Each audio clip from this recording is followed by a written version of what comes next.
मे हरि प्रिये वाञ्छाकल्पतरुभ्यश्च कृपा सिन्धुएव च पतितानां पावनेभ्यो वैष्णवेभ्यो नमो नमः।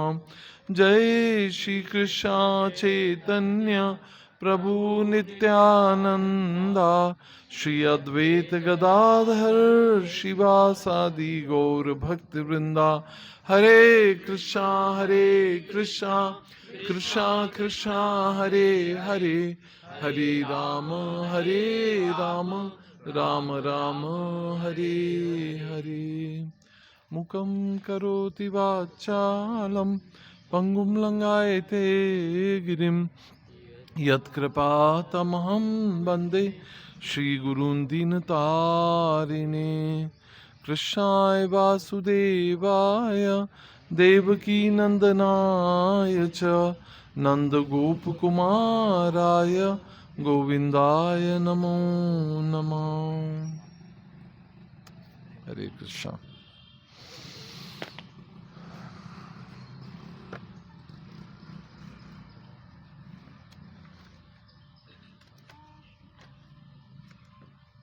हरे कृष्णा। आप सबका स्वागत है प्रातःकालीन रविवारी भगवद गीता भागवतम क्लास में। So I've changed the topic. Earlier I was thinking about something else.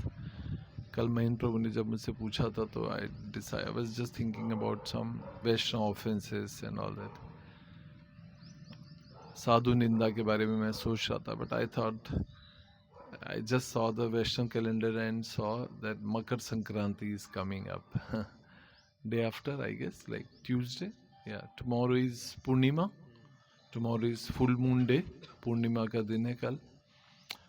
Oh, one of the very, very auspicious days. Tomorrow is Pushya Abhishek.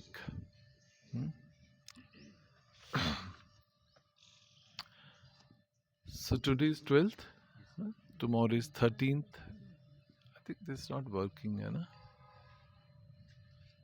Hare Krishna. Yeah, I think that's better. That's better. So जिन लोगों को नहीं पता होगा, कल का दिन जो है 13th of January is called as पुष्य अभिषेक। पुष्य अभिषेक कभी सुना है? नहीं? Oh, it's so wonderfully celebrated in Chopati temple. अगर आप लोगों को पता होगा, राधा गोपीनाथ के जो विग्रह हैं, राधानाथ महाराज वहाँ रिसाइड करते हैं। One of the Srila Prabhupada disciple, a very pure devotee. He resides in Chopati temple and that's very next to the beach. Chopati beach के पास में है। वहाँ पर ये पुष्य अभिषेक बहुत ज़्यादा, सभी मंदिरों में नहीं होता, डिपेंड्स ऑन इंडिविजुअल टेम्पल जो है। मायापुर में होता है ऑलमोस्ट ओके। उज्जैन में नहीं होता सो या हो सकता है थोड़ा सा सिंपल करते होंगे, बट जो चौपाटी टेम्पल में बहुत ही ऑपुलेंटली होता है, बहुत ही ज़्यादा ऑपुलेंटली होता है। मायापुर में भी होता है बहुत बड़ा। वाह। So waiting for that festival. So whole temple is been decorated with flowers and more flowers only. मतलब all variety of flowers from around the world comes to the Chopati temple. That's what I have seen. मतलब जो भी disciples हैं या aspirants हैं या devotees हैं all over the world जो हैं, they send flowers to the Chopati temple on this day. So it's been decorated. By today it's all received and tomorrow it is all decorated overnight. So beautiful garlands. I remember I've seen videos. You can also see on YouTube. Pushabhishek Chopati temple. If you log in, you'll see beautiful decoration. Amazingly. And Prabhu is saying like in most of the temples, this has been celebrated. The purpose is, of course, giving pleasure to the Lordship, right? So भगवान राधा कृष्ण का जो युगल स्वरूप है वो नित्य उत्सव है, नित्य उत्सव है ना। सो गोलोक धाम में भी, परम धाम में भी जो है भगवान का हर दिन जो है, every day is a festival. Every day is a festival for Krishna, huh? And every day is a festival in ISKCON also. Outside people are agitated कि तुम लोग रोज कुछ ना कुछ फेस्टिवल चलता रहता है. I remember my family members, they would also point out कि भाई कुछ कभी थमते भी हो कि नहीं. Every day is a festival. Yeah, every day is a festival actually. क्योंकि हर दिन हम जब सुबह उठते हैं, आंखें खोलते हैं, तो वी से thank you Krishna, I am alive, हम जिंदा हैं. तो यही उत्सव है अपने आप में कि you are alive, you have another chance to reconnect to Krishna, to remember Krishna, to chant, to take darshan of mangal aarti. So that brings all auspiciousness to our life, right, है ना. सो भगवान के साथ हर दिन जो है वो नित्य उत्सव है. और भगवान श्री कृष्ण को कहा जाता है उत्सव प्रिय. भगवान कैसे उत्सव प्रिय हैं. He likes festivals and so we are also like, but not every day. But yes, of course our consciousness in pure form likes festivals every day. That's how, like, every day we have chance to reconnect with Krishna through the process of chanting and hearing, है ना. भगवान के बारे में सुनना, भगवान का नाम जप करने के द्वारा उनसे रिकनेक्ट होना अपने आप में उत्सव है ना. ऑफ कोर्स पुजारीज के लिए जो है इट्स ऑलवेज ए फेस्टिवल, है ना. For pujaris it is always a festival because every day you have to you want to, rather, so I correct my word, that you don't have to, but you want to serve Radha Krishna with new dresses every day, because our dresses get contaminated, stale, huh? But Krishna is pure, so Krishna's dresses never get stale and old. They are always new, huh? Because Krishna is always sweet smelling, always fresh and vibrant and effulgent, है ना. That is why Krishna, Radha Krishna Yugal Roop is always decorated with the new dresses every day. That's a different story, that in Radha Raman, Radha Raman ji never repeats his dress. Radha Raman ji never repeats from the time of immemorial, 500 years from the time he has come into the existence. Radha Raman ji never repeats his dress. Rather, 3 times in a day, he wears all 3 dresses new. And they have been given as a prasadi to the devotees. From Kopin, which is he wears in Mangal Aarti. And then there are new dresses for Darshan Aarti, Bhog Aarti, Sandhya Aarti, Shayan Aarti. Every time he wears new dress, and which are never ever repeated. So this Pushya Abhishek, I was just thinking about this Pushya Abhishek. Pushya, the word comes from Pushpa also, but it comes from Posh Mas also. Posh. So how the purpose of bhakti is to give the pleasure to the master, right?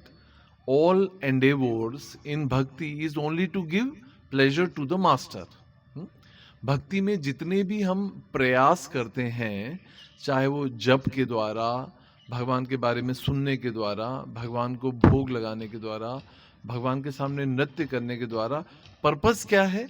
Is to please the master, to please the object of our love.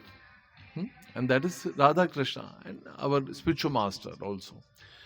So to give more and more pleasure, to increase their pleasure, is the whole purpose of our devotion service, है ना. भक्ति का उद्देश्य क्या है? भगवान को आनंद का वर्धन करना, भगवान के आनंद का वर्धन करना. मगर इसके विपरीत जो है भौतिकतावादी जीव जो है, या बद्ध जीव जो है, वो क्या करता है? आत्मेंद्रिय प्रीति वांछा धरे काम नाम, कृष्णेंद्रिय प्रीति कृष्णेंद्रिय प्रीति वांछा धरे प्रेम नाम, है ना. ये चैतन्य चरितामृत में आता है. आत्मेंद्रिय प्रीति, अपनी इंद्रियों को संतुष्ट करना क्या कहलाता है? काम कहलाता है, काम। और हम यही करते आएंगे जन्मों जन्मों से जो है, इसलिए हमारी कामनाएं, वासनाएं बढ़ती जा रही हैं, क्योंकि हम क्या करते हैं, just we want to increase our sense gratification, और that is like a fire. जैसे अगर अग्नि को बुझाना हो, एक्सटिंग्विश करना हो अग्नि को, if you want to extinguish the fire, what you have to do? You have to put water into it. But what we are doing when we are doing sense gratification, what we are doing is we are putting ghee into it, है ना? So घी जो है उसको और inflame कर देता, और उसको प्रज्वलित कर देता, और प्रचंड कर देता है। इसी प्रकार से जो है आत्मेंद्रिय प्रीति, जब भी हम अपनी इंद्रियों की प्रीति के अनुसार सोचते हैं, बस one time, I just want to test one time anything, XYZ, so that is not the solution. Mindset हमारा ऐसा रहता है कि नहीं, बस एक बार करना है, एक बार I want to enjoy, but that's not the idea. But वो ये कि our senses never get satisfied with one attempt, but their attempt, their fire get in more and more increased. So what we have to change this program of आत्मेंद्रिय Preeti to कृष्णेंद्रिय प्रीति। और जब हम कृष्ण की इंद्रियों को संतुष्ट करने का प्रयास करते हैं अधिक से अधिक जो है, तो हमारी इंद्रियां भी संतुष्ट हो जाती हैं, क्योंकि हमारी इंद्रियां हमें किससे मिली, क्यों मिली है? भगवान की सेवा के लिए। तो जब भगवान संतुष्ट हो जाते हैं हमारी सेवा से, तो हमारी इंद्रियां भी संतुष्ट हो जाती है। That is the core formula.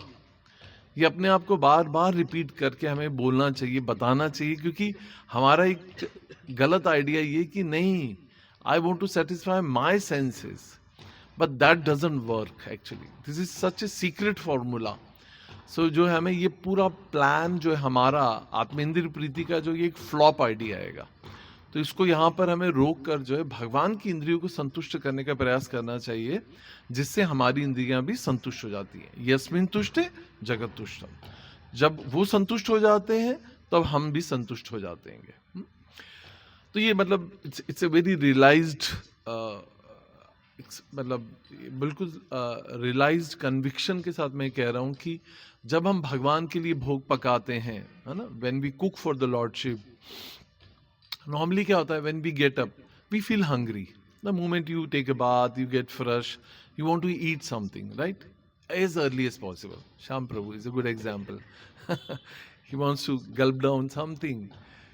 तो मगर हम देखते हैं कि how being a pujari, when we cook for the lordship and have patience and wait for time when the lordship accepts it as a bhoga and leaves the prasad for us, and then we get back that prasad, and that has been consumed later in the day, right?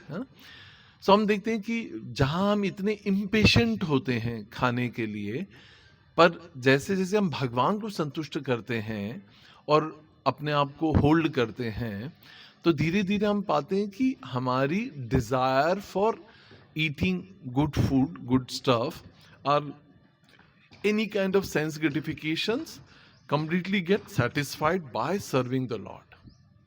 That I can say with the conviction, right? So if you want to control your senses, you want to gratify your senses, we have to start serving the Lordship. When we try and satisfy the senses of the Lordship, then our senses will be full and complete and completely satisfied. That's a formula. Otherwise, you may try for life and lifetimes, जो है, we will never ever have the point when we'll feel that my senses are ever satisfied. So Osho formula is a fail formula. Yeah. Osho's, I'm not here to discuss anyway Osho, but Osho's theory is that you gratify to the extent that they get satisfied, but it's never ever happens. That's against where Krishna is saying himself, the Lord is saying, the Supreme Personality of Godhead, Krishna is saying in Bhagavad Gita that that's what I repeated before, right?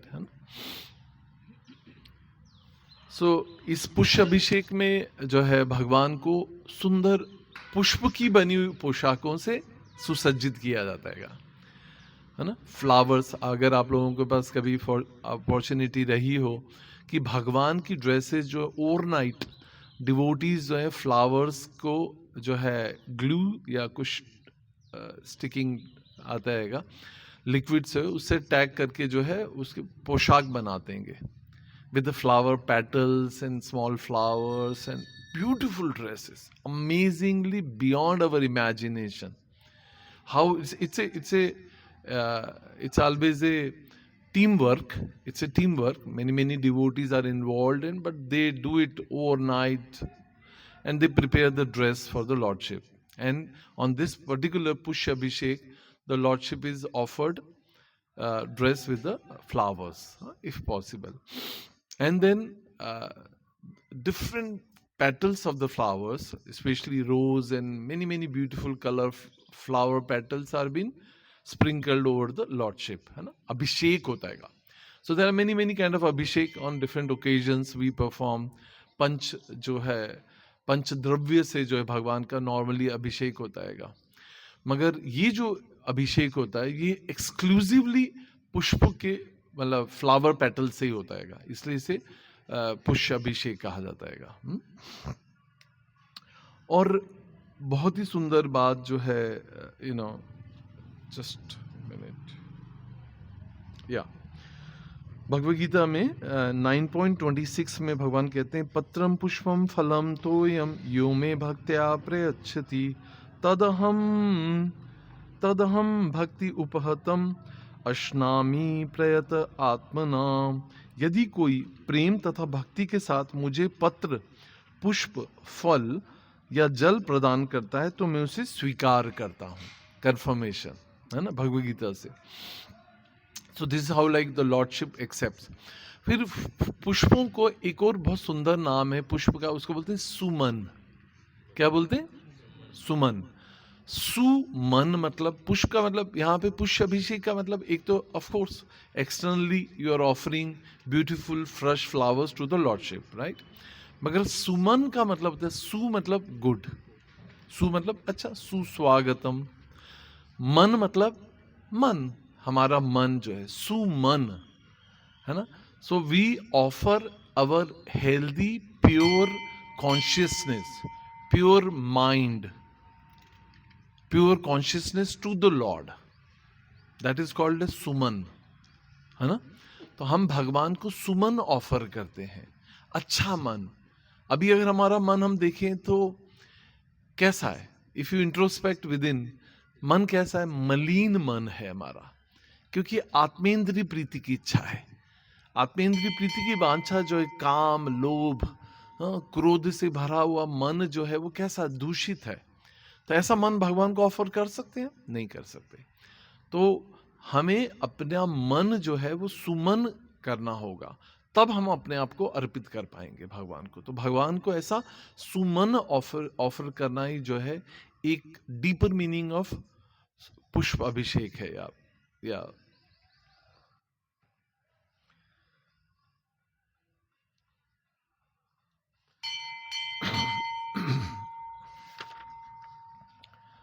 so coming back to 13th, yeah, then comes is the 14th of January, है ना, which is called as Makar Sankranti, है ना. ये जो Makar Sankranti festival है, it is very important. Does anybody knows? Let me see how much of you know. Yeah, what do you know about this day? Heard of? ऐसा पता है कि जो सन होता है उसकी जो रेज होती है मकर रेखा के ऊपर से जाने लगती है, तो ओके, मकर रेखा के ऊपर से जा रही होती है. मतलब जो रेज होती है जो सन इस मकर इज रेखा. Tropic of cancer. ओके, ठीक है. और कुछ राशि नहीं, मकर. मकर राशि में प्रवेश करता है. हाँ, और कुछ उत्तरायण सुना है? उत्तरायण उत्तर में जाता है. जो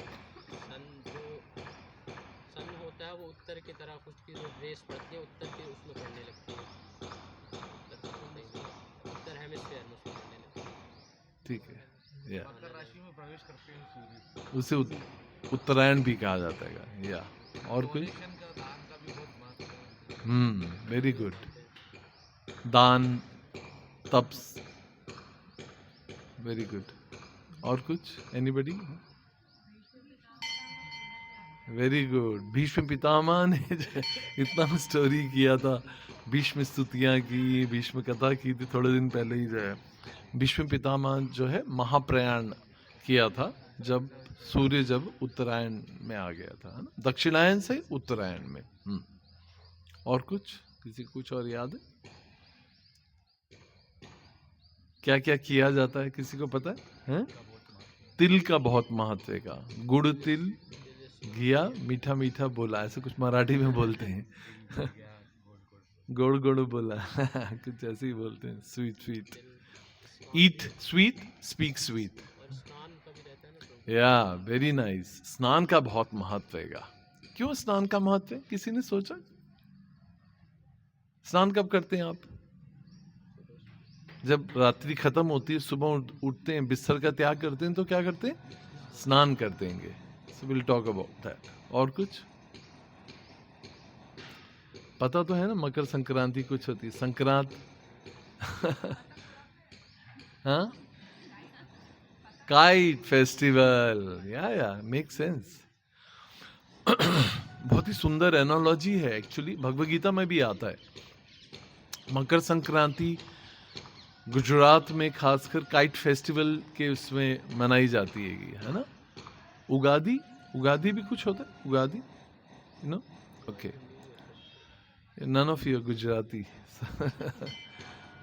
Nobody knows. You eat dhokla, khaman, but don't know. तो जो काइट फेस्टिवल है ये भी जो है मकर संक्रांति पर बहुत ही गुजरात में 3 days हॉलीडे रहता है। Sunday, Monday, Tuesday, 3 days off, no work. And इस दिन जो है मकर संक्रांति के दिन, I think gone. Hare Krishna. Maybe you can put it there for charging. तो मकर संक्रांति के दिन जो है काइट फेस्टिवल रहता है, और even specially international kite festival होता है। बड़ी बड़ी बाहर से जो है लोग जो पतंग उड़ाने वाले लोग जो हैं, बड़ी बड़ी पतंग, स्काई हाइट, मतलब बड़ी बड़ी पतंगें जो हैं, अगर आप देखेंगे न्यूज़पेपर में पिक्चर्स आते हैं कि बड़े बड़े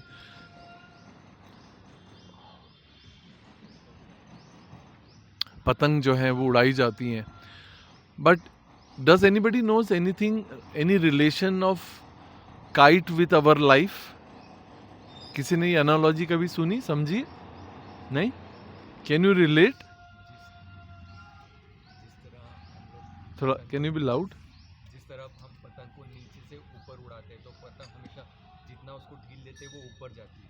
इसी प्रकार हमें भी हमारी जब हम भक्ति स्टार्ट करते हैं तो हमें साधु संघ एसोसिएशन लेके, सीनियर डिवोटीज का एसोसिएशन लेके हमें अपनी जो कनिष्ठ स्तर पर है हम उससे ऊपर स्तर पर जाना चाहिए। वेरी नाइस, बहुत बढ़िया। और कुछ? Anything else? मतलब in addition if you can add, that's all. So प्रभु कह रहे हैं कि जो पतंग से हमारे जीवन का क्या संबंध है उसको हम समझ सकते हैं कि जैसे पतंग नीचे से ऊपर की ओर जाती है, ऐसे ही हम भक्ति में भी हम कैसे होते हैं? नीचे से ऊपर की ओर जाते हैं। अपने आप चले आते नहीं, किसी की सहायता से। So we need devotee association to rise above, है ना। मर्सी किसकी चाहिए? गुरु की। और पतंग के लिए किसकी? what is helping is the wind. If there is no blowing wind, then it cannot rise above, right? है ना। तो मर्सी यहाँ पर कैसे आ रही है? जो कृपा है वो हवा के रूप में आती है। एक बहुत ही इंपॉर्टेंट बात जो मुझे बहुत पसंद है वो ये है कि पतंग जो है उसको अगर आप लोगों ने कभी एक्सपीरियंस किया होगा, मैंने भी कुछ ज़्यादा तो नहीं किया मगर थोड़ा बहुत पता है कि अगर पतंग को खींचा जाता है, खींच के रखा जाता है, तो पतंग जो है काफ़ी टाइट रहती हैगी। और उसको थोड़ी सी भी ढील दी जाती है तो हवा के वेग के साथ वो बहुत ऊपर जाती है। इसी प्रकार से गुरु और शिष्य के संबंध में जो है, जब पतंग को गुरु जैसे मतलब जैसे शिष्य को अगर गुरु टाइट रखता है तो वो उसके चांसेस होते हैं कि वो और प्रोग्रेस करता है भक्ति में, मगर उसको वो स्वतंत्रता भी देता है ताकि वो अपनी अपनी फुल फ्रीडम के साथ अपने आप को एग्जिबिट कर सके। तो उसे थोड़ी ढील दी जाती है। कैन यू अंडरस्टैंड कि जैसे पतंग को मैं इस भक्ति जीवन से उसको रिलेट करके बता रहा हूँ कि कैसे पतंग को जब खींचा जाता है तो मतलब कि जो भक्त की, जो शिष्य की कमांड है वो गुरु के हाथों में सदा ही रहनी चाहिए, है ना। और वो उसे थोड़ी सी ढील भी देता है ताकि वो पतंग और ऊपर और आगे तक जा पाती है ना। तो वो भी इसी तरह से गुरु शिष्य का संबंध रहता है क्या कि वो उसे थोड़ा टाइट भी रखता है और समय समय पर उसको थोड़ी ढील भी देता है ताकि वो उससे और अधिक ग्रो कर सके। मगर एक बहुत इंपॉर्टेंट बात होती है कि जब गुरु जो है शिष्य के साथ संबंध विच्छेद हो जाता है, जैसे पतंग कट जाती है, तो फिर पतंग कहाँ जाती है? अल्टीमेटली नीचे आ जाती है और वो जमीजोद हो जाती है एक तरह से, राइट। काइट में rise above, but once the connection with the guru and Krishna is cut, the kite comes down to the ground. That is our position also. If we will not stay connected with our parampara, with the authority, with our spiritual master, our guide, if we will not be connected, then our fall down is confirmed, right? Isn't it a good analogy with the kite? So next time when you see the kite, think of your own spiritual life, that how important it is to rise above, but stay connected always with the parampara. Then only we can grow and flourish.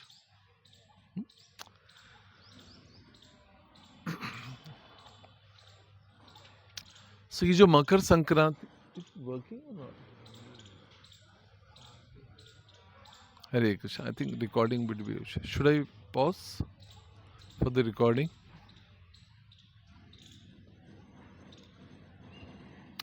अभिषेक के absence में बहुत सारी चीजें हो नहीं पाती हैं।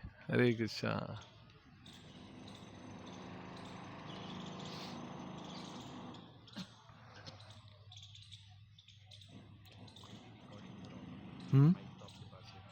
हो रहा होगा। Okay, Hare Krishna. So first of all आप सबको जो है मकर संक्रांति की शुभकामनाएं। ये जो वैदिक गणना जो है, जो वैदिक कैलकुलेशन जो है, ये काल गणना जो है वो दो प्रकार से होती है ना। काल जो है, there are 5 subjects of Bhagavad Gita. What are they? ईश्वर, जीव, प्रकृति, काल, कर्म। यू फॉरगॉट काम। So these are 5 subjects of Bhagavad Gita. So जो काल की जो गणना है ये दो प्रकार से होती है। एक है चंद्रमास गणना और एक है सूर्यमास गणना। ठीक है, हम कौन सी गणना से फॉलो करते हैं? Does anybody knows? चंद्र। और कोई? हम चंद्रमास गणना से को फॉलो करते हैं या सूर्यमास गणना को फॉलो करते हैं? दोनों। वेरी गुड, दोनों से करते हैं। Tricky question. दोनों जो गणनाएं हैं इसको हमारी जो है वैदिक गणना में कैलेंडर बनाने के लिए या समय अवधि, दिन, तिथि जो है उससे फॉलो की जाती है। आपको पता है कि चंद्रमा जो है, चंद्रमा से तिथि निर्धारित होती है। चंद्रमा से तिथि निर्धारित होती है। क्यों? पूर्णिमा और अमावस्या। सारा कैलकुलेशन कैसे होता है? पूर्णिमा और अमावस्या से होता है। तो तिथि गणना किससे होती है? चंद्रमा से। मगर दिन की गणना किससे होती है? सूर्य के द्वारा होती है।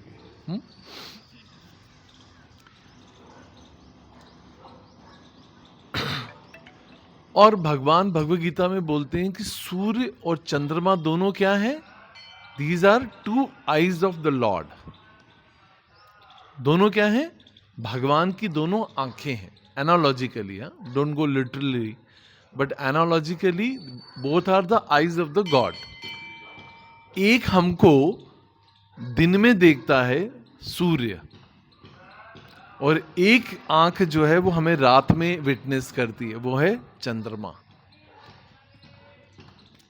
सो both are witnessing our karmas.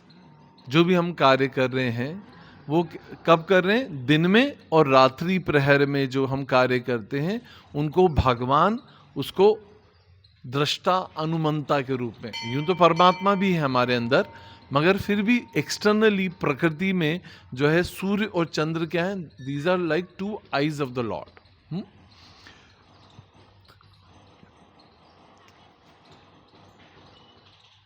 अब जो ये बहुत कुछ उसमें कहने के लिए है, बट या जस्ट थिंकिंग, ओके। तो ये जो संक्रांति है, मकर जो राशि है, कितनी राशियां होती हैं? 12। Be clear about it. आगे बैठना इतना आसान नहीं है।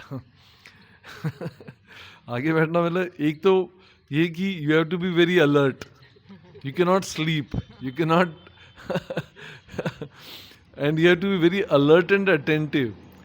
एंड जो स्पीकर रहता है उसका सबसे बड़ा ध्यान जो रहता है सामने बैठने वाले के ऊपर होता है। सो जो 12 राशियां होती हैं, और इसलिए 12 मास होते हैं, और हर महीने में सूर्य जो है इन 12 अलग अलग राशियों में प्रवेश करता है। सिंपल। मगर इसमें से 4 जो हैं वो राशियां बहुत प्रमुख होती हैं। कौन बताएगा? कोई एस्ट्रोलॉजी, एस्ट्रोनॉमी में किसी को इंटरेस्ट है? नहीं? चलो गेस करो कि कौन सी 4 राशियों का कभी आपने नाम सुना हो? कुछ अंगूठियां पहनी कि नहीं किसी ने? बच्चों को जरूरत नहीं पड़ती, पहनी है। कौन सी 4 राशियां मेन होती है? कुछ नाम बताएं। आप लोगों की राशि कौन है? किसकी क्या है? आपकी कौन सी है? कुंभ है। No sorry, doesn't come into 4। So anyway, Mesh, Kark, तुला और मकर। मेष, कर्क, तुला और मकर, ये जो 4 मुख्य राशियां कहलाती हैं।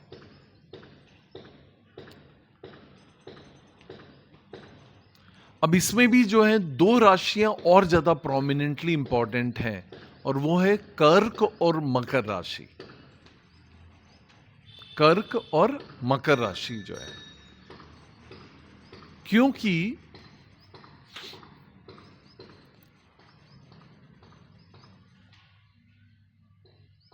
ओके या एक्चुअली ये पूरा वैदिक गणना समझाना बहुत आवश्यक है इस बात को समझने के लिए कि आपको पता है, कई बार आपने ऐसे पास्ट टाइम सुने होंगे जिसके अंदर हमारे इस भूलोक से जो राजा हैं वो कहाँ जाते हैं?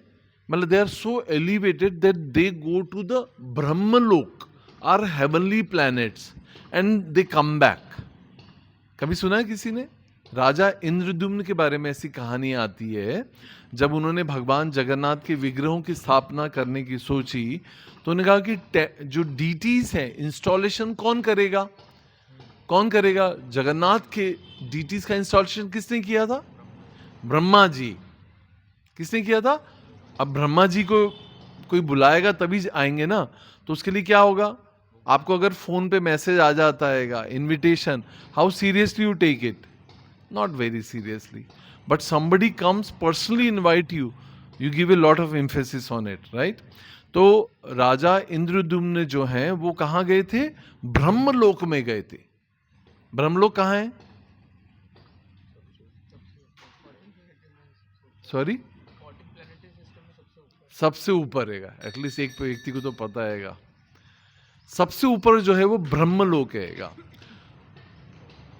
ब्रह्मलोक में ब्रह्मा जी रहते हैं। अब यहां से पृथ्वी से जब हम ट्रेवल करके ब्रह्मलोक में जाएंगे 7 प्लैनेटरी सिस्टम को पार करते हुए, तो आपको क्या लगता है टाइम जोन चेंज होगा कि नहीं होगा?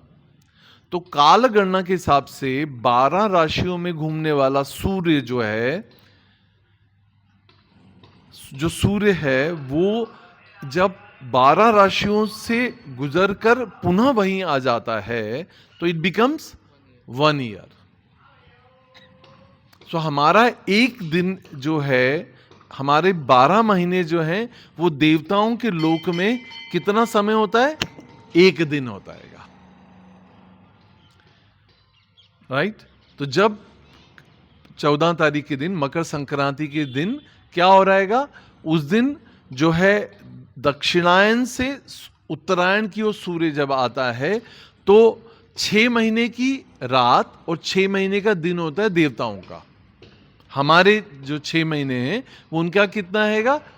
12 घंटे की रात है उनकी और 12 घंटे का दिन होता हैगा। ठीक है? तो इस प्रकार से जब सूर्य दक्षिणायन से उत्तरायण में आता है तो उनका क्या हो रहा है? रात खत्म होती है देवताओं की और शुरू क्या होता है? दिन का प्रारंभ होता है। तो देवता क्या करते हैं? स्नान करने के लिए जाते हैं उस समय पवित्र नदियों में, आध्यात्मिक जगत में, मतलब सेलेस्टियल प्लैनेट पे, स्वर्ग लोक में या ऊपर महर तपा जना लोकों में देवता जो हैं वो लोग स्नान करने के लिए जाते हैं। इसलिए हमें स्नान करना चाहिए उस अपनी पुण्य, मतलब जो पुण्यदायी पवित्र नदियों में, जैसे गंगा जी, यमुना जी, सरस्वती, है ना। और इसीलिए जो है मतलब so many things to tell you कि ये जो दिन हैगा ये एक्चुअली गंगा जी का जो है प्राकट्य का भी दिवस हैगा। इसलिए बंगाल में जो है गंगा सागर मेला होता है जहाँ पर डिवोटीज जो हैं वहाँ पर जाते हैं और इसी दिन जो है पवित्र गंगा नदी जो सारे पापों को हरने वाली हैं, पुण्य प्रदान करने वाली, ऐसी पवित्र पतित पावन जो है गंगा नदी में जो है स्नान का महत्व कहलाता है। तो यहाँ पर भी हम देखते हैं हमारे जो एल्डरली पीपल हैं या हमारे पूर्वज जो हैं वो गंगा, यमुना, हमारे लिए नर्मदा जी में जाकर जो है वो स्नान का महत्व कहलाता है। क्यों? क्योंकि उस समय देवताओं का दिन प्रारंभ हो रहा होता है। They are also taking bath, so we also take the bath to take the benefit of this auspicious movement of the beginning of their day time. Make sense?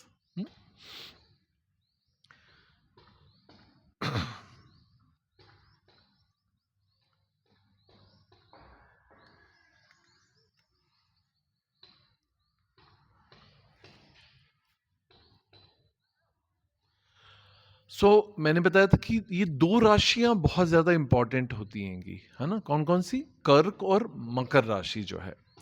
कर्क राशि जो है उसमें जब सूर्य जाता है तो देवताओं की रात्रि प्रारंभ होती हैगी।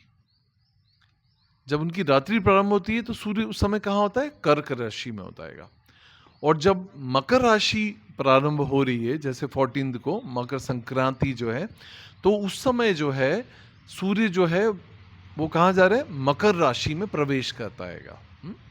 That is why these 2 rashis are very very important, क्योंकि जो कर्क राशि है उसमें देवताओं की रात्रि प्रारंभ होती है और मकर राशि में उनका दिन प्रारंभ होता है ना। And why demigods are very very important for us. कोई व्यक्ति पूछ सकता है कि भाई मेरा उनसे क्या संबंध हैगा, बट एक्चुअली हमें समझना होगा भगवद गीता से अगेन। Just take out 3.27.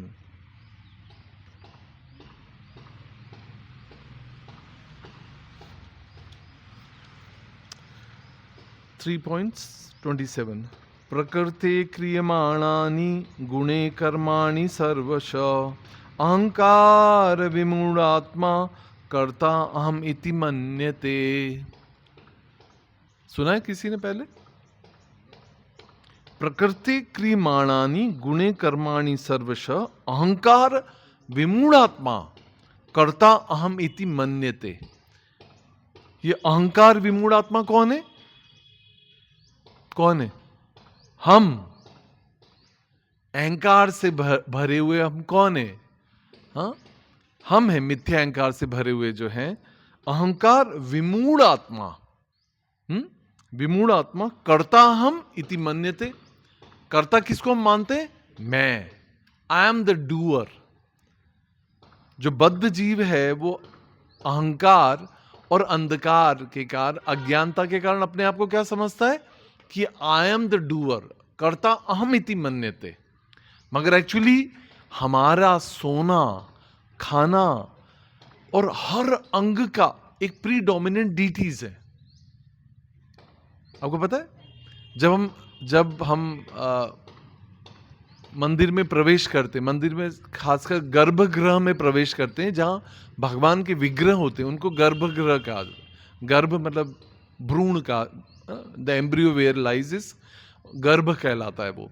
तो जब भगवान के जो ऑल्टर होता है उसको क्या बोलते हैं? गर्भगृह बोलते हैं। प्रभु को पता होगा ज्यादा, गर्भगृह बोलते हैं। तो गर्भगृह में प्रवेश करने के पहले जो है आचमन किए जाते हैं।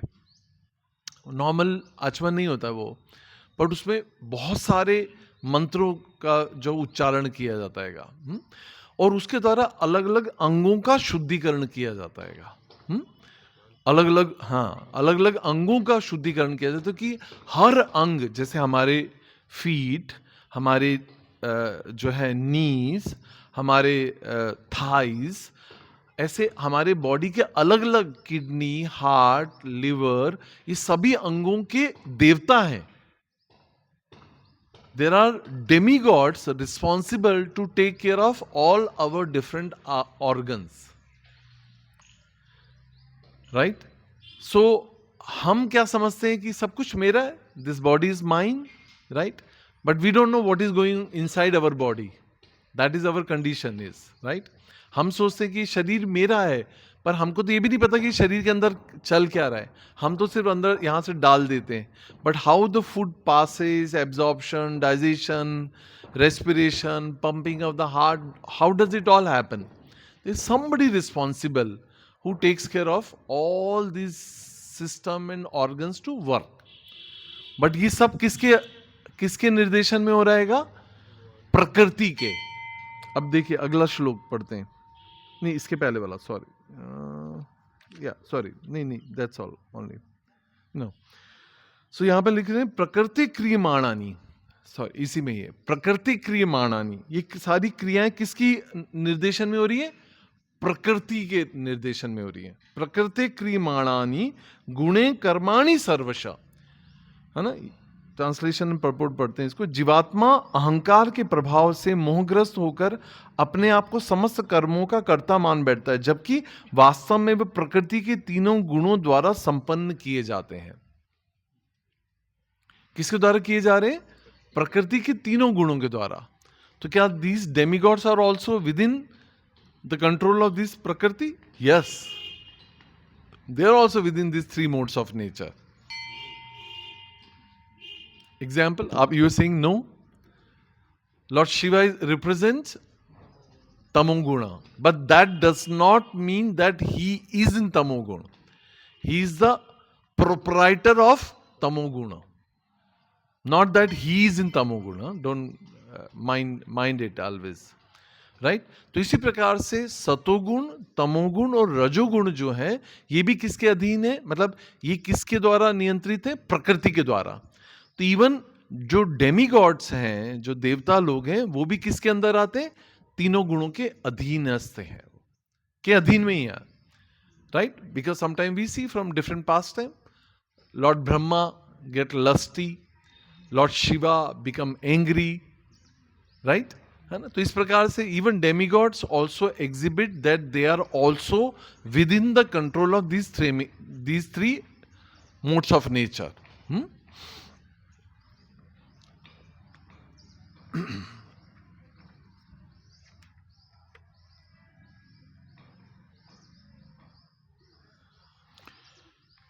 अब यहां पे एक और श्लोक 9.10 में आता है, जस्ट रेफर।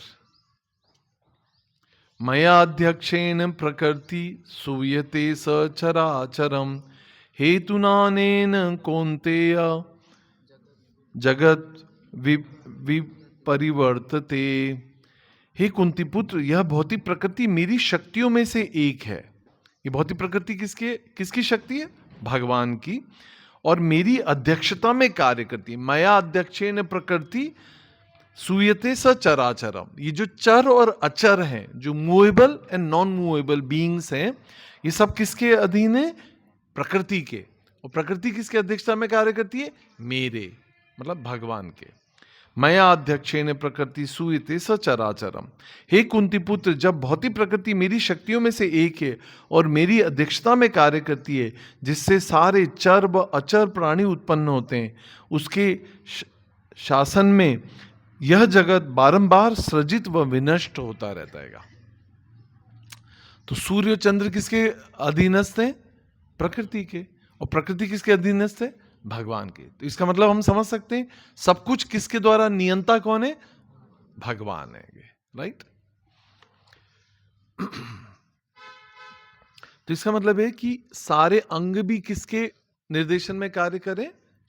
डेमीगॉड्स के। Demigods are under control and supervision of supreme lord, right.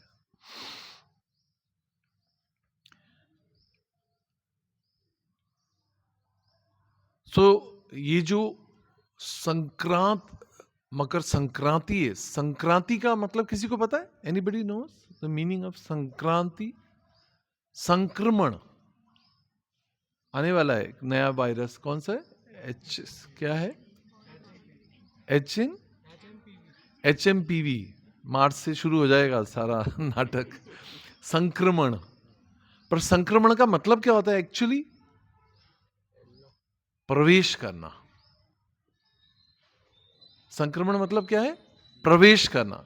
सूर्य जो है मकर राशि में प्रवेश करता है, इसलिए क्या बोलते हैं इसे? मकर संक्रांति या कर्क संक्रांति। मतलब संक्रांति का मतलब होता है कि उसमें प्रवेश करना। तो virus is entering into our body, that is Sankranti actually. वो मकर नहीं है, but this is Sankranti actually. So Makar Sankranti जो है, this marks the beginning of the day of demigods, right, है ना। तो ये जो मंगलमय, शुभ, पावन, पुण्यता लिए हुए जो ये बेला है या जो दिन है, उसका we take advantage by engaging our self in spiritual activities, है ना।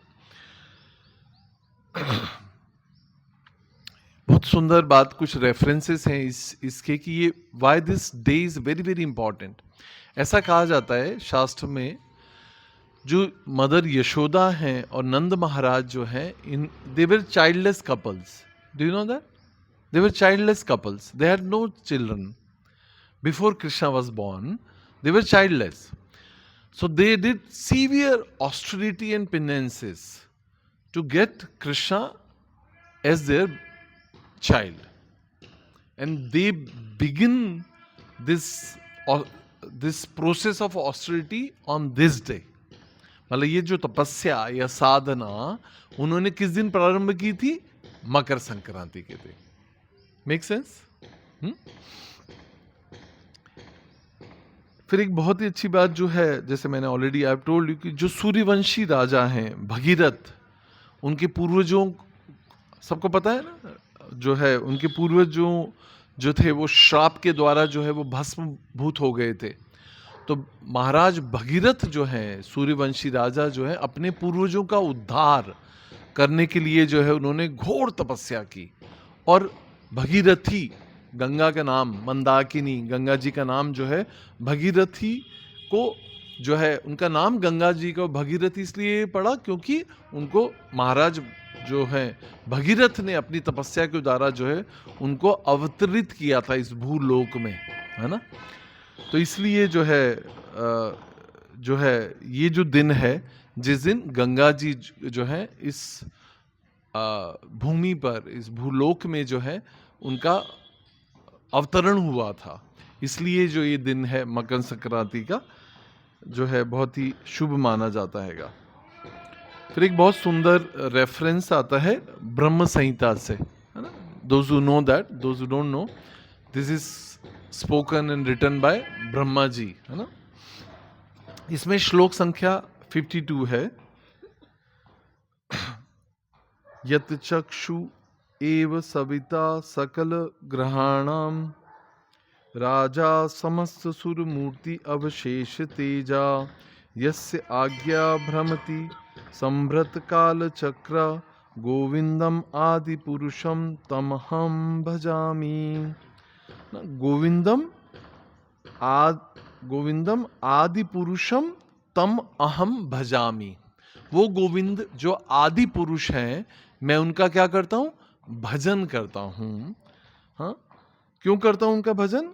क्योंकि तेज से पूर्ण सूर्य इस जगत के नेत्र हैं, है ना।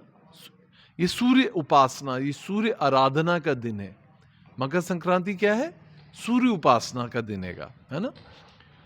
और सूर्य क्या है? तेज से पूर्ण सूर्य इस जगत के नेत्र हैं। मैंने पहले बताया आपको कि जो there are two eyes of the lord, है ना, one is sun and another is moon. इसलिए सूर्य देवता को अर्घ देने का बहुत, जो छठ पूजा होती है ना, इस तरह से सूर्य उपासना का दिन है ना। तो सूर्य को अर्घ देना चाहिए मकर संक्रांति के दिन।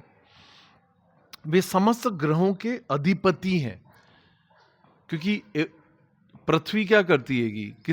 किसके अराउंड रिवॉल्व कर रही है? चंद्रमा किसके अराउंड रिवॉल्व कर रहा है? तो ये सारे ग्रहों के अधिपति कौन हो गए? सूर्य हो गए। Is it a mere planet? No, it's a place which is owned by the king. Name, what is the name of the Surya देवता? क्या नाम है? विवस्वान, है ना। वे समस्त ग्रहों के अधिपति हैं, वह अनंत तेज से पूर्ण समस्त देवताओं के प्रतीक हैं। अनंत तेज से पूर्ण समस्त देवताओं के प्रतीक हैं। उन आदि पुरुष भगवान गोविंद का मैं भजन करता हूं, जिनकी आज्ञा से, वेरी वेरी इंपॉर्टेंट, जिनकी आज्ञा से वे सूर्य कालचक्र पर चढ़कर भ्रमण करते रहते हैं। जस्ट लिसन अगेन, जिनकी आज्ञा से वे सूर्य कालचक्र पर चढ़कर भ्रमण करते रहते हैं।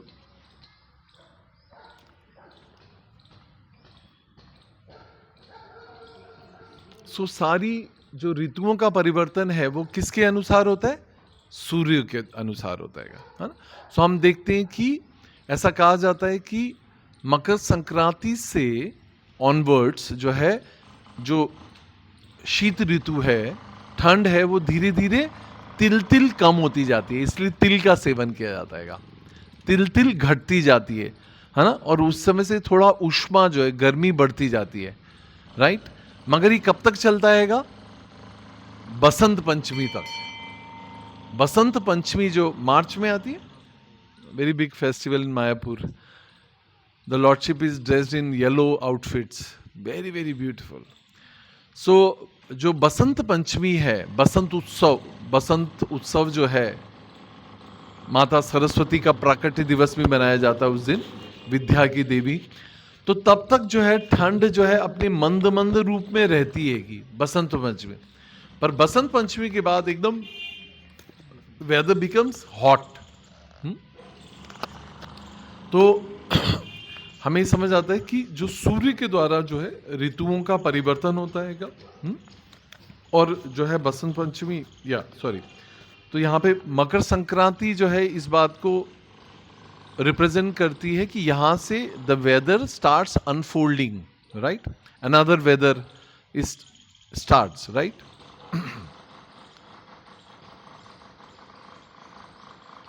और भगवान भगवद गीता में कहते हैं, मासा नाम अहम माघ मास।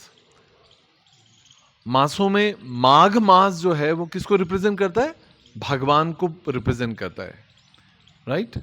माघ, तो माघ का जो महीना होता है वो यही टाइम होता है, दिसंबर जनवरी का जो टाइम होता है, इसको कहते हैं माघ मास। एक बहुत सुंदर बात बताता हूँ, हमारे पूर्वज बताते थे कि माघ के महीने में बारिश जब आती है, उसको क्या बोलते हैं यहाँ पे?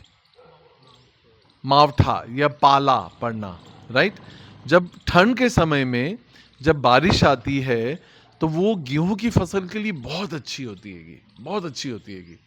उससे जो ग्रेन है वो बहुत अच्छा हो जाता है। गेहूं की बालियाओं में जो गेहूं का दाना है वो एकदम फूल जाता हैगा जब माघ महीने में बारिश आती है। मगर हर समय नहीं आती, पर वो कब आती है? जब इसका एक वर्स है, आई डोंट रिमेम्बर, बट उसमें ऐसा कहा जाता है कि जब जिस देश का राजा जो है वो पुण्यदायी होता हैगा, मतलब वो अगर पापी नहीं होता, पुण्यात्मा होता है और वो धार्मिक होता है, वो धर्म की रक्षा के लिए कार्य करता है, तब उस राज्य में या उस देश में जो है बारिश होती है। Make sense? But that makes the cold becomes more chilled, right, है ना? जब ठंडों में बारिश गिरती है तो क्या होता है? ठंड और बढ़ जाती हैगी। मगर ये इट्स ए साइन, और होता है, हर साल होता हैगा।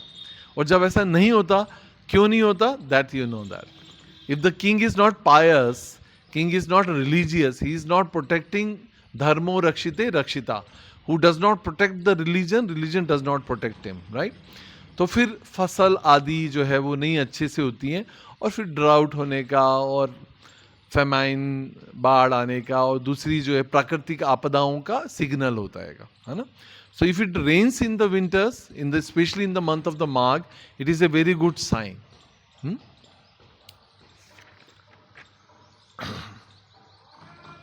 फिर जो ये मकर संक्रांति पर जो हम देखते हैं कि जो तिल और गुड़ और ये सब चीज़ों का, या खासकर हम अलग अलग प्रदेशों में अलग अलग तरीके से इसको उत्सव के रूप में मनाया जाता है ना? जैसे साउथ इंडिया में इस उत्सव को, मकर संक्रांति को, पोंगल कहा जाता है। कभी सुना है ना? Have you seen in the calendar Pongal? उसमें गुड़ और चावल को मिला के कुछ बहुत सारी स्वीट डिश बनती हैंगी, है ना?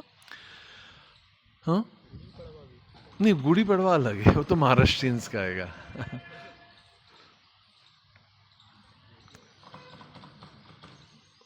उत्तर प्रदेश के अंदर, नॉर्थ पार्ट ऑफ इंडिया के अंदर खिचड़ी बनाई जाती है, यू नो, खासकर मूंग की दाल का खिचड़ी और चावल हमारे घरों में भी जो है उसको बनाया जाता है, सेवन किया जाता है, दान किया जाता है सीधा के रूप में, ब्राह्मणों को मंदिर में उसका दान किया जाता है। उस दिन मकर संक्रांति पे दान का बहुत ज्यादा महत्व है, इसलिए अलग अलग तरीके से मंदिर में तिल का दान करना, वैष्णवों को तिल देना, गुड़ देना, चावल देना, दाल देना, गायों को घास खिलाना, गुड़ आदि खिलाना।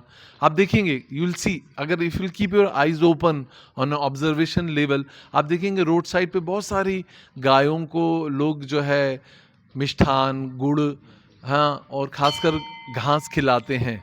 भले साल भर भी खिलाते होंगे, but if not, but at least on that day, है ना? तो उसका महत्व है ना? सूर्य को अर्घ देने का, सूर्य उपासना करने का, है ना? उसका महत्व है। फिर जैसे गुजरात में we already discussed kite festival रहता है, साउथ में पोंगल रहता है, महाराष्ट्र में तिल गुड़ के जो स्वीट्स बनाई जाती हैं अपने रिश्तेदारों को या फिर रिलेटिव्स को, फैमिली मेम्बर्स को ऑफर किया जाता है। आसाम में भी कुछ और नाम से कहा जाता है, बट पंजाब में जो है वो लोहड़ी उत्सव, लोहड़ी होती है एक दिन पहले, डे बिफोर 14, मतलब 13th नाइट में you'll see many of campfires burning on the road crossroads पे, है ना? खासकर सिंधी कॉलोनी, पंजाबी, यहाँ पर इस लोकेलिटी में भी आप देखेंगे लोहड़ी जलाई जाती है, मतलब आग जलाई जाती है लकड़ी के साथ, और ये दैट रिप्रेजेंट्स की जस्ट टू, मतलब to counteract the winter, है ना? ठंड को कम करने के लिए हाथ तापे जाते हैं, है ना? तो उसको सर्कमएम्बुलेट करते हैं, जैसे हम तुलसी महारानी करते हैं। उसके अंदर ये जो धान्य है, धान्य एक्चुअली ये सारा जो संक्रांत जो उत्सव है वो किसी भी स्टेट में हो, वो रिप्रेजेंट किस चीज को करता है? नई फसल के आने का, है ना? नई फसल को आना, और उसको पहले अग्नि के रूप में या देवताओं को या भगवान को ऑफर करना, और फिर उसको साल भर ग्रहण करना, right? So that's the whole theme is. उसके लिए हम कुछ भी, मतलब किसी भी तरीके से मिष्ठान बनाएं, कोई भी चीज़ खाएं, but that represent that rice and ये सारी जो फसल है ये घर आ जाती है, और उसको फिर हम अग्नि को समर्पित करके, भगवान को ऑफर करके उसको हम ग्रहण कर सकते हैं, है ना?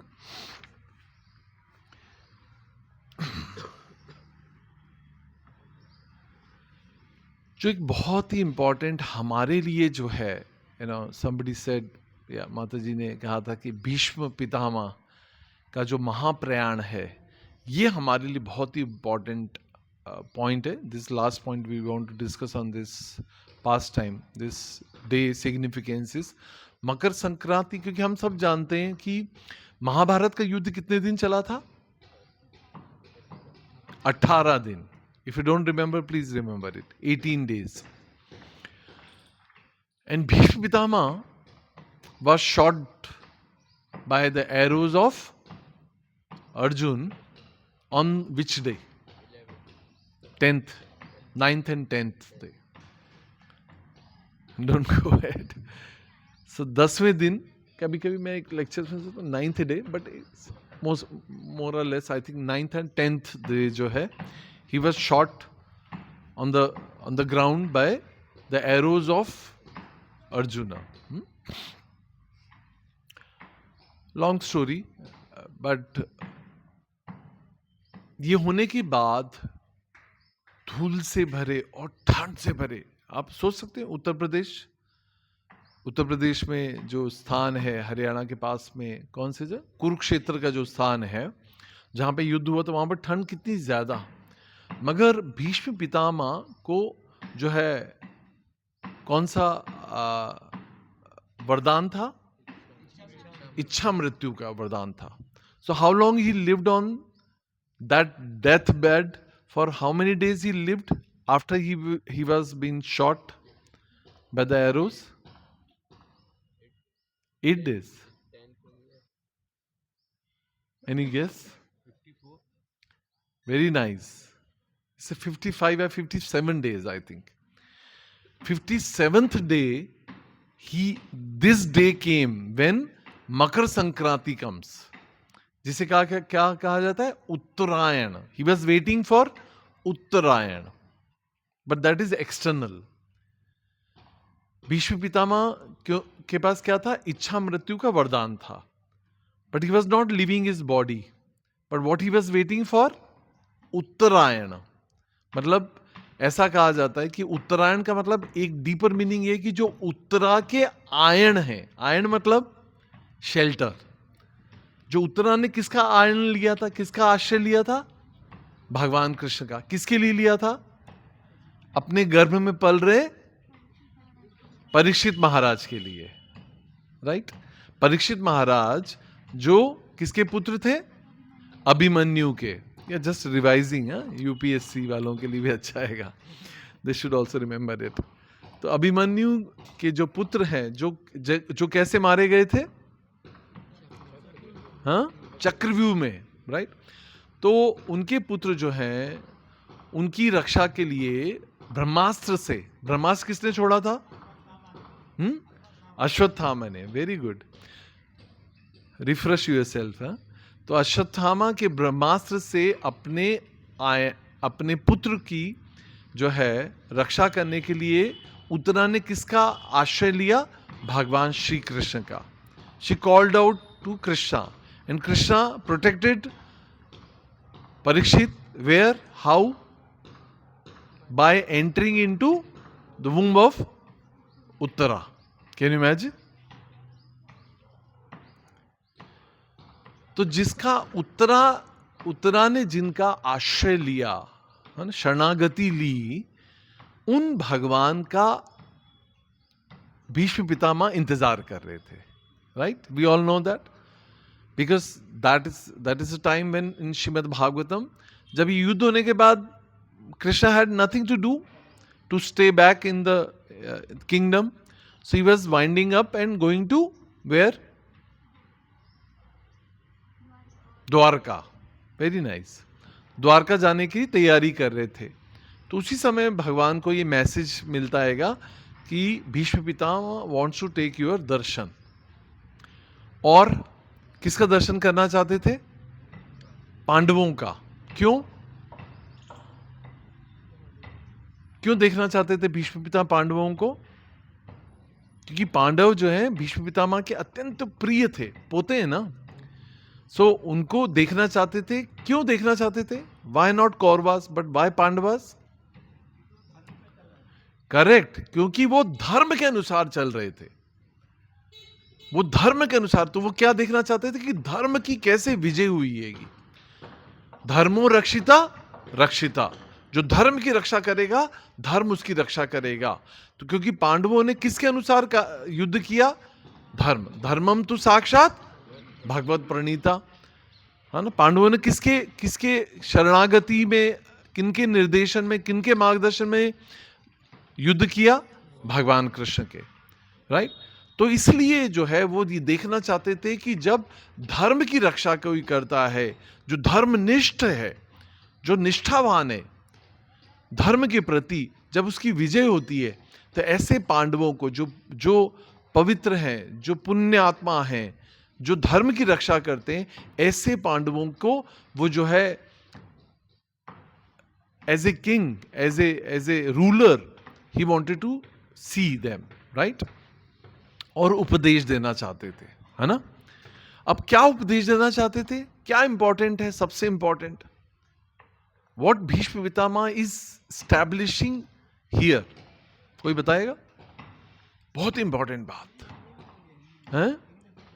अच्छा सॉरी, भीष्म पितामह यहां पर क्या बताना, क्या स्थापित करना चाह रहे थे?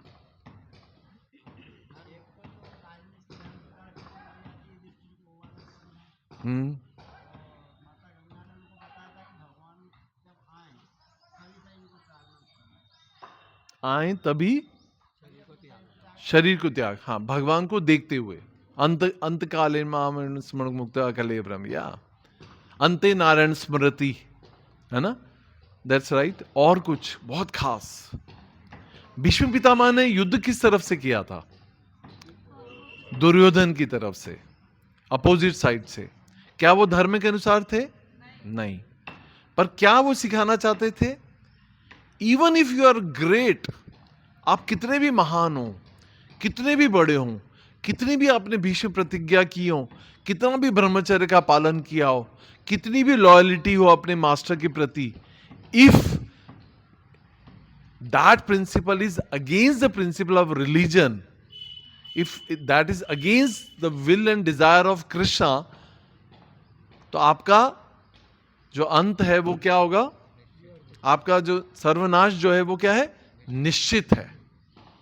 ये वो बताना चाहते थे कि देखो, पांडवों ने धर्म का अनुसार कार्य किया, भगवान की इच्छा से, गुरु के निर्देशन में कार्य किया, तो उन्हें सफलता प्राप्त हुई. और मैं जो भीष्म पितामह के रूप में जो है मैं भक्ति कर रहा हूं, भगवान के ही भक्त हैं, मगर यहां पर ही setting a bad example by as a role model. क्योंकि भीष्म पितामह कोई छोटे मोटे नहीं है. ही इज अमंग 12 महाजन. महाजन है. महाजनों ये ना गथा सा पंथा. महाजन वो होते हैं जो भगवान के प्रतिनिधि होते हैं. एक्चुअली महाजन वो होते हैं जो भगवान का दिया गया रास्ता जो है वो दिखाते हैं. मगर यहां पे वो विलेन की तरह कार्य कर रहे हैं, क्योंकि वो नेगेटिव कंटेस्ट में ये समझाना है, अपने बैड एग्जाम्पल से सिखा रहे हैं कि अगर आप कितने भी महान बड़े क्यों ना हो, कितने भी प्रतिज्ञाएं और ऑस्टेरिटी और तपस्या आपने क्यों ना की हो, मगर वो गुरु के निर्देशन के अनुसार या भगवान या धर्म के अनुसार या शास्त्रों के अनुसार ना हो, तो वो क्या है? वो सब विफल ही जाएंगी. That is very important. और ऐसा शास्त्र में लिखा है कि कोई व्यक्ति जो उत्तरायण में, जब सूर्य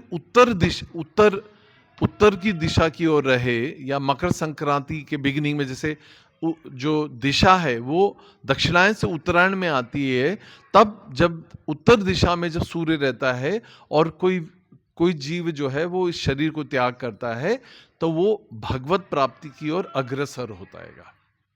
Does not that mean that everybody who lives after 14th of January would go back to Godhead? No.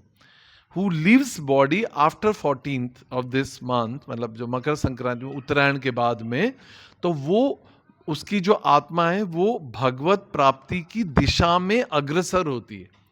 मतलब उससे अगले जीवन में भक्ति करने का मौका मिलता है. Do you think like Bhishma Pitama went back to Godhead after leaving the body? No. What he prayed to the Krishna? That may I take a birth in Vrindavan. आप सोच लीजिए कि वृंदावन में जन्म लेना या धाम में जन्म लेना कितनी बड़ी बात होती है। सो उन्होंने क्या प्रार्थना की कि भगवान अगला जीवन जो है मुझे कहां जन्म लेना है? भगवत धाम जाने से पहले मुझे कहां जाना है? गोलोक धाम में, मुझे गोलोक वृंदावन में मुझे जन्म लेना है, ताकि मैं आपकी अहेतु की अनिश्चित मतलब अविचलित भक्ति जो है वो करके जो है मैं आपको प्रसन्न कर सकूं और आपको प्राप्त कर सकूं। इतना इंपॉर्टेंट है ना? या व्हाट इज द टाइम? 11:08। सो भोग हो गया क्या? भोग ऑफरिंग्स हो गई? Doing it, okay. So another 5 minutes. आज ये जो मकर संक्रांति का जो दिवस है ये हमारे लिए बीइंग गौड़ीय वैष्णव एक और बहुत इंपॉर्टेंट है, क्योंकि इस दिन चैतन्य महाप्रभु का क्या हुआ था? संन्यास। कहां पर हुआ था? कटवा में। गुड। किसने दिया था? किससे लिया था संन्यास? केशव भारती। रिफ्रेश। और ये जो है बहुत ही पेनफुल मोमेंट था, क्योंकि सन्यास के बाद में चैतन्य महाप्रभु के जो सुंदर काले घुंघराले भगवान कृष्ण के बाल कैसे हैं? बहुत ही सुंदर घुंघराले काले बाल जो हैं वही चैतन्य महाप्रभु के जो थे, उन्होंने कैसा स्वरूप धारण किया था? शेव्ड हेड, साफ। तो ये जो है बहुत ही जो नवद्वीप वासियों के लिए बहुत ही पीड़ादायक था, बहुत ही पीड़ादायक। लाइक इफ समबडी मतलब लाइक हमारे बच्चा है अगर वो, और if he comes shaved head, it's like shocking for the parents, right? है ना? क्या हो गया ऑल ऑफ ए सडन? सो केशव भारती से जब श्री चैतन्य महाप्रभु ने जो है संन्यास लिया, तो वो दिन जो था वो मकर संक्रांति का दिन था, है ना? तो इसलिए भी बहुत ही इंपॉर्टेंट है हमारे लिए। चैतन्य महाप्रभु की संन्यास लीला का पाठ किया जाता है उस दिन, पढ़ा जाता है,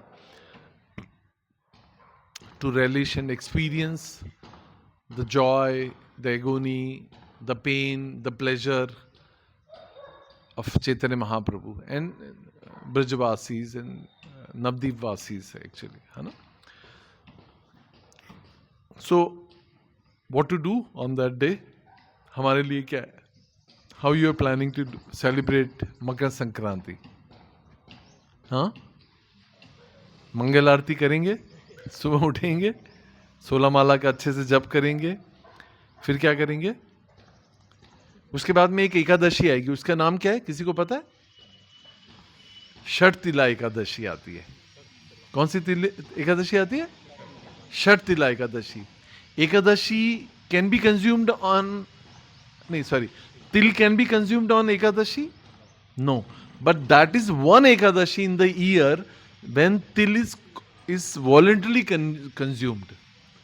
उस दिन इच्छा से तिल खाया जाता है। एक दाना मिनिमम, अगर कोई निर्जला भी रख रहा है तो भी उसको एक दाना तिल का उस दिन खाना होता है, बट नॉट ऑन अदर एकादशीज। इसलिए उसका नाम है षट तिला एकादशी है। और क्या किया जा सकता है उस दिन? यू कैन डोनेट काउस, गाय दान की जाती है, और गायों की सेवा की जा सकती है गौशाला में। हमारे इस्कॉन में तो होता है, बट आसपास भी जो गौशाला हैं उस दिन गायों की सेवा करें, उन्हें घास आदि, गुड़, अगर घास नहीं तो गुड़ खिलाना चाहिए। गुड़ गाय को बहुत पसंद होता है, it's like sweet candy for us, है ना? और सूर्य को सूर्य नमस्कार किया जा सकता है क्या? सूर्य को जल अर्घ किया जा सकता है। किस भावना से? सूर्य क्या है? सूर्यो देवता।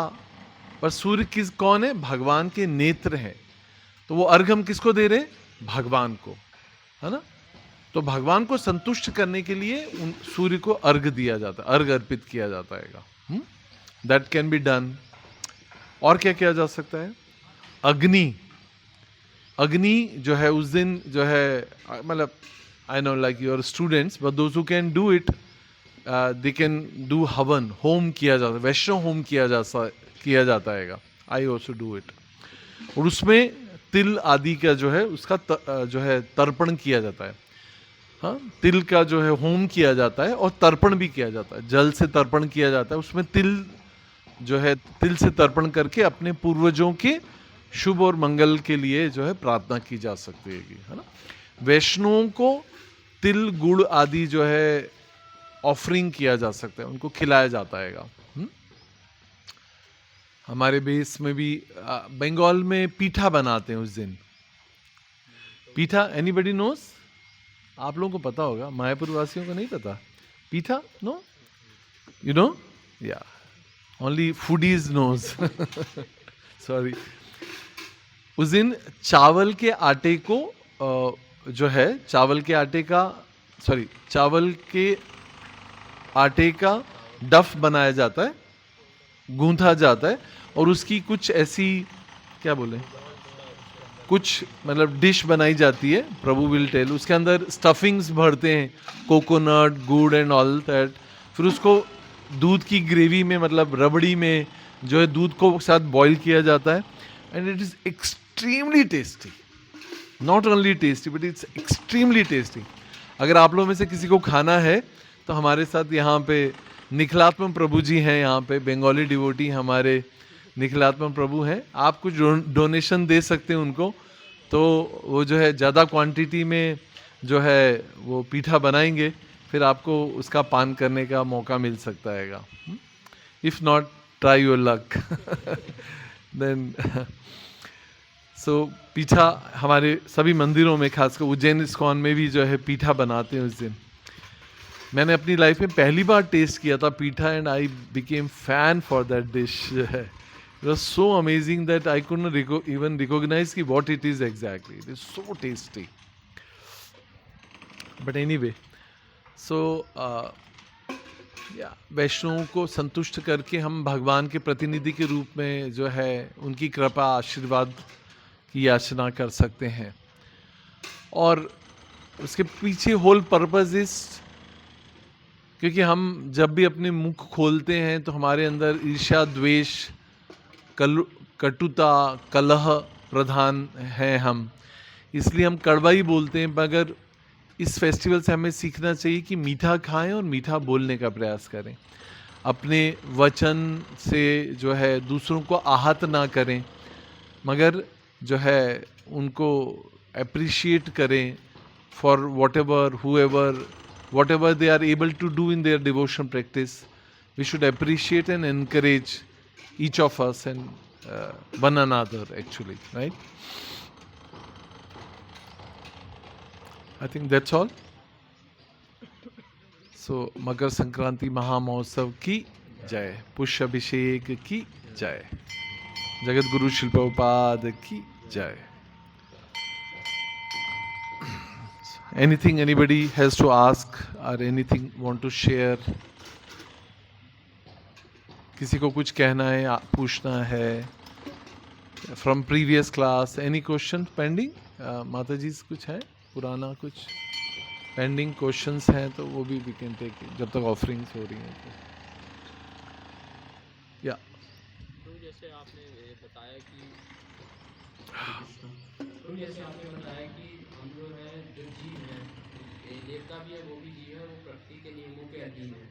जैसे कई बार हम देखते हैं कि जब भगवान भी गुस्सा करते हैं तो क्या वो भी उसमें आता है? भगवान गुस्सा करते हैं? नहीं, जैसे चैतन्य महाप्रभु ने जगाई मदाई के केस में जब उनको इस तरह से किया था, तो भगवान चैतन्य महाप्रभु तो स्वयं भगवान है। हाँ, तो मतलब क्या वो भी वो गुण के उसमें आ रहे हैं? ना ना ना ना। या वेरी नाइस क्वेश्चन। बट देखो, जब प्रभु का प्रश्न समझ आ गया कि अगर हम भगवान को क्रोध करते हुए देखें तो क्या वो तीनों गुणों के अधीन है? No no. जब जेलर जेल में विजिट करता हैगा तो क्या जेलर जो है क्रिमिनल होता है? No. He is not the criminal but he is the controller ना. तो जेलर जो है इन्वेस्टिगेट करने के लिए, ऑब्जर्वेशन के लिए जेल में जाता हैगा, but is he the part of the jail? No. तो भगवान भी जो है he is never under the control of these three modes of nature. भगवान क्रोध के अधीन नहीं है, हम क्रोध के अधीन हो जाते हैं. When we are angry, anger is controlling us और we are controlling the anger. Anger is controlling us, right. तो इस तरह से भगवान का तो एंगर भी जो है वो क्या, जब गुरु किसी के ऊपर क्रोध करते हैं तो क्या वो नश्वर मतलब नाशकारी होता है या फिर फायदा होता है, उससे फायदा होता है ना, राइट, है ना. जैसे नारद मुनि नलकूवर और मणिग्रीव के ऊपर श्राप दिए. नग्न नहा रहे थे मंदाकिनी रिवर में, और उनको श्राप दिया कि जाके तुम्हें नग्न रहने का बहुत शौक है ना, जाइए भगवान श्री कृष्ण के जो है आंगन में जो है अशोक का पेड़ बन जाइए आप. सही है. तो ये श्राप है कि वरदान हैगा? वरदान हैगा. श्राप भी ऐसा दिया कि भगवान के निकट आ गए, वो मुक्ति मिल गई, है ना. तो ये ऐसा है. तो भगवान कभी भी क्रोध के नियंत्रण में नहीं होता, क्रोध भगवान के नियंत्रण में होता है. So there this is called as different size of the weapons. क्या बोलते हैं? जैसे चाकू, छुरा और क्या क्या होता है, तलवार. But there are different size of arms हैं, है ना, अलग अलग तरह के, अलग अलग साइज के. तो भगवान और गुरु जो है अलग अलग प्रकार के जो है ऐसे औजार या जो है वो यूज करते हैं as per the time place circumstance, है ना. यही चाकू जो है सब्जी काटने के भी काम आता है, किसी की जान लेने के लिए भी काम आता है, और किसी को जान देने के लिए डॉक्टर भी काम करता हैगा, उसको यूज करता हैगा, है ना. Depends on the intention, depends on who is using what, है ना. Another question. अमावस्या के दिन का स्नान का भी रहता है क्या? हमारे वैष्णव में या अमावस्या कर्मकांड में ज्यादा रहता हैगा. हम लोग ज्यादातर पूर्णिमा से ज्यादा संबंधित रहते हैं वैसे, है ना. भगवान कृष्ण का जन्म कब हुआ था? अमावस्या वाले दिन. डार्क जो है क्या बोलते हैं इसे, अमावस्या के दिन जो है इस तरह से जो है. पर वैष्णव जो है परंपरा में पूर्णिमा से ज्यादा संबंधित है. अभी गौर पूर्णिमा आ रही है ना. तो इस तरह से पूर्णिमा से हम, full moon is coming in the full moon light, है ना. बट दोनों को बहुत अच्छा माना जाता है, ऑस्पिशियस माना जाता है. अमावस्या थोड़ा सिंस इट्स डार्क, इग्नोरेंस को रिप्रेजेंट करती है. पूर्णिमा जो है light and full of knowledge रहती है. We are situated in knowledge, we want to become in knowledge, we want to become in light, है ना. इसलिए जो है पूर्णिमा का वैष्णव संप्रदाय में, वैष्णव परंपरा में ज्यादा उसका इंपॉर्टेंस होता है. ठीक है. Anything anybody has to ask और शेयर? ठीक है. No force. Thank you. We can end here. Hare Krishna.